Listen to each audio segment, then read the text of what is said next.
What's up, y'all? It's your girl Sharita, the Behavior and Literacy Strategist, coming at you from the Morgan Unlimited Growth Institute, where you can find solutions for both your child's behavior and literacy challenges, y'all.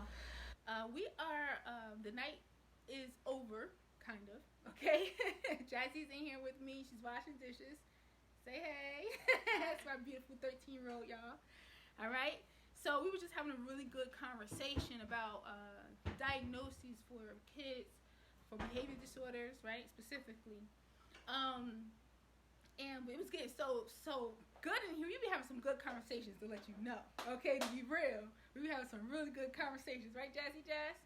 Yeah, so I want to share with y'all, okay? She in here cleaning up the kitchen, and, we just chit-chatting, all right?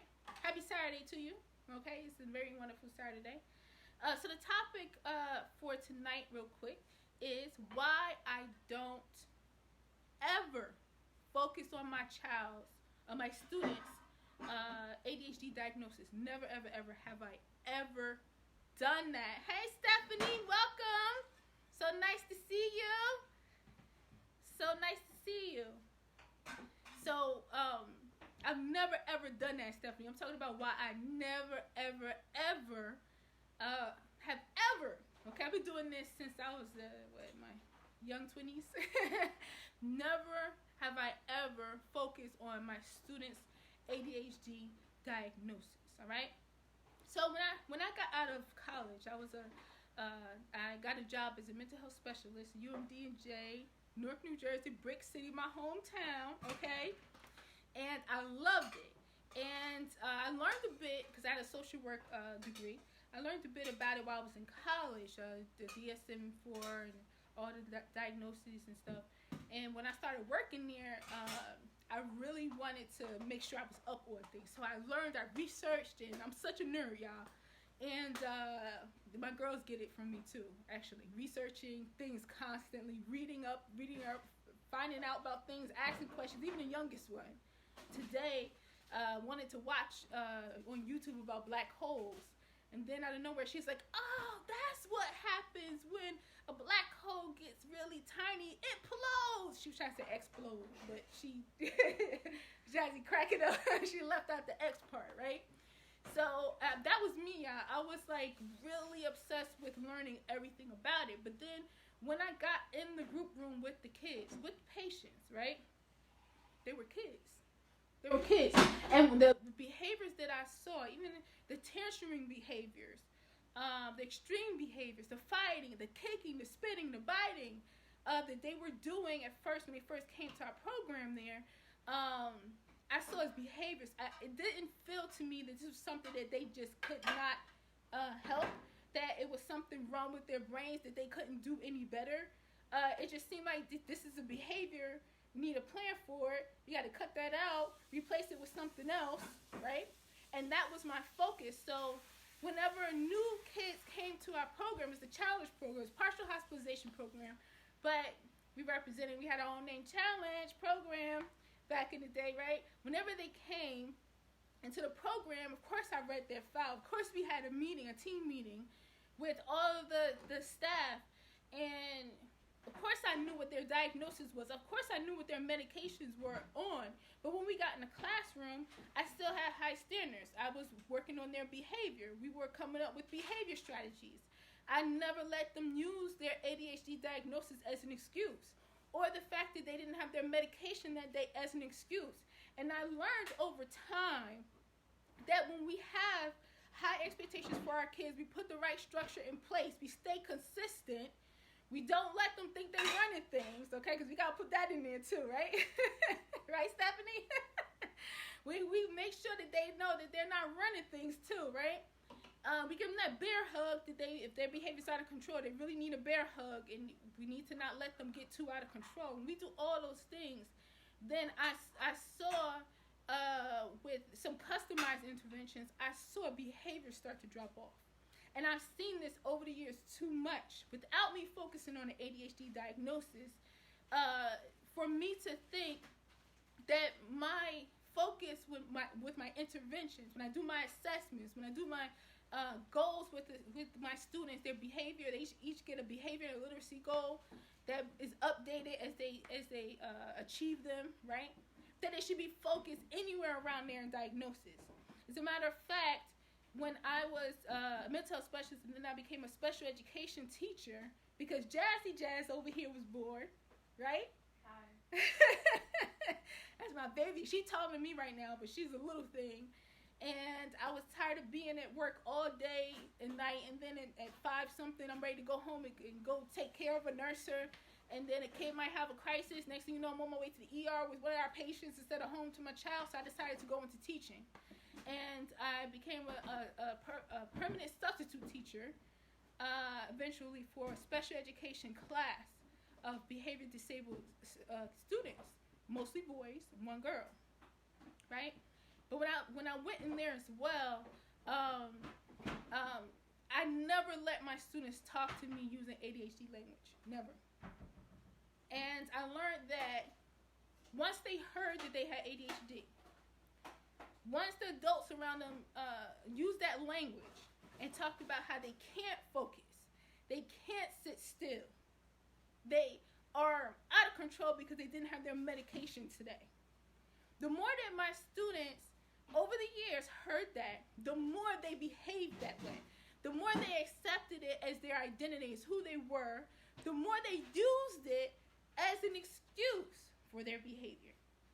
So that's why I never, because even if they have a diagnosis, you're talking to somebody right now who, I'm so hard-headed, okay? Jazzy looking at me. I'm so hard-headed in life, period. I've been told things over and over, and when I was carrying Jazzy, I had preeclampsia. I know a lot of y'all can relate to that. I had preeclampsia, and they told me that I wouldn't be able to breastfeed her. She was in the hospital for a month when she was first born. My husband and I went every day to visit her, and they told me that I wouldn't be able to breastfeed her. And I'm like, I'm going to breastfeed my child. And it was hard, but I figured it out, okay? And I was told with my second child, Maya, that I was going to have preeclampsia again, and that she's going to be born earlier than Jazzy. I said no again. And I did what I had to do and figured out, took what calcium, I did whatever I had to do so I could carry her a full term. So I have the same mentality when it comes to the kids that I work with. When we tell our kids that they have ADHD, hi Madison, thank you for joining. We're talking about Madison, we're talking about why I never have ever, not even when I just got out of college, focus on my children, the patients that I had when I was a mental health specialist, and later on my students as a special education teacher. Never have I ever focused on their ADHD diagnosis. Never have I ever allowed them to use ADHD language around me or their ADHD as an excuse. We just didn't talk about it. I know, they knew, and they know now, some of my students now, that they were diagnosed with ADHD. They know they take medication for it, but my focus more is on behavioral growth, okay? And having a self-party, being self-aware, self-accountable, having self-control, right? Developing self-discipline, and you'll be amazed what happens with kids when people stop talking to them like there's something wrong with them, like they can't sit still, they can't focus, they can't do what they're required to do, and our expectations stop dropping for them. The more we drop our expectations of our kids, I don't care if they have a diagnosis or not. I never care. The more we drop our expectation and we use that language around them, they drop the expectation too. They start to think, I can't do this. This is hard for me. I can't focus. I need help to focus. Okay? I was just saying, Madison, Stephanie heard me how hard-headed I am. I'll give you another example. I had a student, one of my favorite stories to talk about. He was in 4th grade, tall, long arms like Jazzy over here. Okay? Say hi again real quick, Jazzy Jazz. She tried to run. He was in 4th grade, but he's very tall. And he had ADHD. He had an ADHD diagnosis. He was on medication. He was in special education. When I met him, he was throwing tantrums and crying and falling all over the floor and slobbing and holding on to my leg, and I had to teach the rest of the students how to react, what to do when he had a meltdown, and I had to teach him how to behave and how not to have a meltdown, okay? Because we're not going to do that in here, right? So working with him at first, everything, all the symptoms, he had all the symptoms for ADHD. He was very unfocused. He was always moving so fast. He's very impulsive. I remember sitting down with the aide, and he was talking really fast, and he was grabbing a bunch of stuff. He had like 5 books in his hand, and I just said to the aide, I was watching him, okay? Because I don't intervene with my students as soon as they start getting a little off kilter. I teach my students how to regulate themselves, have self-control. So I wasn't intervening. I just told her, I said, he about to drop all them books.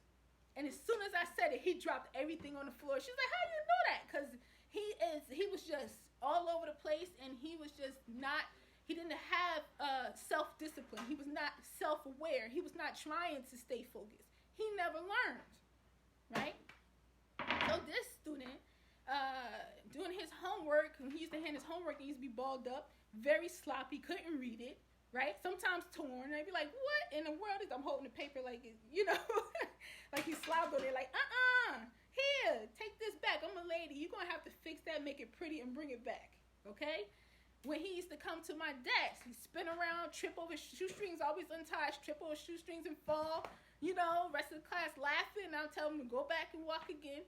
So, needless to say, there were a lot of behaviors, a lot of disruptive behaviors. He was a sweet kid underneath everything in special education for these behaviors. He had an aide. He had a one-on-one aide for a very long time, for years. But, I always say that, this wasn't very conventional. I didn't know. I probably do the same thing nowadays. That's why I don't really work in the school no more. I work from home. But when I was in the school, I just started teaching. I didn't know that you're not supposed to do this, but I basically told the aide when she came in for him, she was assigned to him. I told her, don't let him know that you're here for him. I said, pretend like you're here for the classroom. Because I knew that he was too dependent. He had to learn how to have a self-party. And he was too dependent on the aide. He kept asking me, where's my aide? Is my aide coming? Is my aide coming? And I'm like, I don't know, playing dumb. Right? So, over time, I had a plan for each behavior, had a plan for his behavior growth and his academic growth. I had a level system, the same one I use now in my program, my tutoring and coaching program. And he reached the highest level on the level system. He can go to the office and do things for me. Go in and pick up some paper. I could trust him in the hall. He was a leader in the classroom. He started reading on grade level. He was far behind. He was doing all his classwork and homework. His grades went up. I didn't give him any medication. I couldn't anyway. But I wasn't focused on that. We have to understand, and this might be a little bit controversial, we have to understand moms. I'm talking mom to mom right now, because here's my baby right here, the oldest one, right? Will be helping me out. She want to help me out with this. I've been having trouble with my sound, y'all, so sorry if the sound is coming out. I'm trying different things. So, thank you, baby. So you have to understand that, right? When we talk to them and let them know what their diagnosis is. I'm not telling you tell them or not. That's up to you. You're the mom. But I'm telling you what happens when our kids hear this. When they hear this, they automatically think this is what is wrong with me. We have too many of our kids walking around thinking there's something wrong with them. Too many. And it breaks my heart. These kids are much better than that. They can grow. They have some blocks. They have some things are clogged up, right? They need that unclogged. Many of our kids, because of their behavior and because of their lack of focus, they haven't developed their focus stamina. They are moving along in grades, but they're falling further behind academically. They lack the discipline. They lack the structure. They lack the guidance. They are missing key parts of their literacy foundation. It needs to be filled up, right? They need high expectations, right? It's a couple of things. You need some behavior and literacy strategies customized for your child, because it's not one size fit all. But when our kids hear, and that could be fixed. But when they get that diagnosis and they hear they have ADHD, and that they can't focus, and you need this medication to focus. How do you think they're going to act? They're going to act like, I have ADHD. I can't focus. I can't sit down. I can't sit still. All the things you check off on the ADHD checklist, right? And I need medication. So if they don't have their medication today, they're already thinking, whether it's true or not, right, that I'm not going to control myself today. I'm not even going to try to control myself today. I'm not going to focus on doing what I need to do. They're already thinking today it's just a wrap. And they have an excuse. But you know what I noticed, y'all? I noticed for my students who sometimes they would come in with their medication. Sometimes they would come in without their medication. Sometimes when they came in without, we would know. Sometimes we wouldn't. Sometimes when they came in with their medication, we would ask them if they took it. Right? So, or not me. I didn't care. I'm telling you, I'm a bit of a rebel there, right?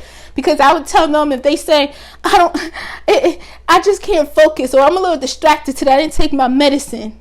And then I'm like, I'm not worried about that. You still need to do what I told you to do.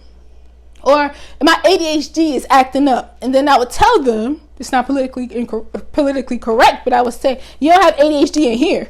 I would tell them that. I didn't allow them because I'm like, if I'm going to help my students, and the same thing now, if they're reading grades below their grade level, if they are functioning well below their grade level, if they have behaviors that get in the way of their academic success in their social relationships, their interactions, any success from home, if they have all this going on, and I'm going to help them improve their behavior, I'm going to facilitate behavior growth and academic growth at the same time, I cannot afford for my students to be walking around thinking there's something wrong with me, or I can't, or have any excuse. And as I posted before on my page, maybe some of you have seen it, I do not allow my students to have any excuses, even if they're legitimate, because I want them to think higher and greater. I want them to always be trying to achieve, be goal-oriented, be focused on growth and achievement, right? I want them to always be in that mindset. So, for example, my students in the beginning, especially, they learn from me in the beginning because they've never been challenged so much. They want to improve their reading. They want to improve their grades, but they're not sure they'll be able to do it because they've been failing for so long. So in the beginning, they do run. So they may show up late to session. When they get to session, they may be playing around at first. All that stuff is part of the progress. But I tell my students 15 minutes early is on time. And I don't say, if they say, oh, I forgot, or I wasn't paying attention, I would still tell them 15 minutes early is on time. I expect you to be here 15 minutes early. And they have to do it to get their points that I give during the session. So I hold them completely responsible. I do not let them hold their moms responsible. My mom didn't tell me. Well, I'm talking to you. All right? And you would think, some people say, oh, it's because they always have trouble with this. They have ADHD, or that I don't know if they can do it. They're unfocused, or they forget things. That's part of their ADHD diagnosis. I do not accept any of that. You know what happens? My students start coming 15 minutes early. All right? So I'm just letting you know. Hi, Casey. Thank you so much for joining. I'm just letting y'all know. I feel very passionate about this, as you can see, right? I'm even getting goosebumps right now. I felt passionately about this for years, even in my young 20s. I'm 40 years old right now. And I've never changed how I feel. Never. And I do not have any discussions with my kids about ADHD, because I want them to have a different kind of mindset. I want them to, whatever their strengths are, I want it to come out. I want to see it. I want to nurture it. I want to grow it. Whatever their areas for weaknesses are, that's a goal. Okay? So if you have trouble right now, and it's all temporary, y'all, any behavior that your child is displaying that is getting in the way of their academic success, tell yourself that is temporary. Okay? So right now, and your teachers are reporting, your mom's reporting that you won't stay seated during the session, that's a goal for you, to remain seated when it's time to do homework, when it's time for our session, when it's time to do schoolwork. Your goal is to remain seated. Okay? So that's how I look at it. I do not care. Jazzy helped me clean it up a little bit. She said, well, I don't focus on, that's my girl, she got my back, right? Well, I don't focus on my students' ADHD diagnosis. I never have and I never will, because I believe in them more than that, and I have high expectations. And whatever the symptoms are of their ADHD diagnosis, I've seen it so many times, and I've helped children so many times in this area. That's temporary. They can overcome it, they can grow, and they can do better. So I believe in them, and I want you to believe in them too. And if your child has ADHD, an ADHD diagnosis, all right? That's just how I talk. I'm being very specific here. But if your child has been diagnosed with ADHD, some of our kids diagnosed very young, babies, right? And they develop the mindset that I do have ADHD, and this is what my problem is. I want you to start to change how they look at themselves. And I want you to stop them from having that ADHD language, and change if you talk to him that way, and a lot of adults do. So there's no judgment here, right? I'm just encouraging you to look at it a little bit differently. Maybe your child can do better. Not maybe. I haven't come across a child yet that can, okay, than where he is right now, okay? And that you should change the way you're talking so that they can change how they see themselves. And if you've been told this over the years and you feel frustrated, you feel confused, you feel like, yeah, my child's been diagnosed and they're receiving medication, but they're still having these problems, I just want you to know that there's success down the road. And it's not going to even have to take a long time for a total transformation. It may take a little while because, you're undoing stuff that's been for years. But you will start to see successes, many successes that we build on in the beginning that's just going to keep building and building. You're going to change how your child feels about themselves. You're going to change their mindset around achievement. You're going to help them develop their focus, stamina. These are all things that I work on with kids, okay? And then how they look at themselves. Okay, so pat yourself on the back that you hung in there this long. And if you made the decision while we are together right now to change and stop letting ADHD be a part of your child's identity or something they even think about or apply to themselves, then I want to applaud you. And I know it's not easy, but I want to say you got this. All right? I'm not just talking as a professional. I'm also talking as a mom. My daughter wasn't diagnosed with ADHD, but she has some behavior problems too, okay? And it was a journey, and it was a transformation. I had to change how I was thinking, and I had to change to help her change how she was thinking, okay? So I understand your pain, I understand what you're going through, all right? And if you want to talk about it, send me a message in the chat, okay? And we can get on the phone and talk about it. If you want to develop some goals for your child, behavior goal and a literacy goal, and you want an action plan customized. We got to be customized, y'all.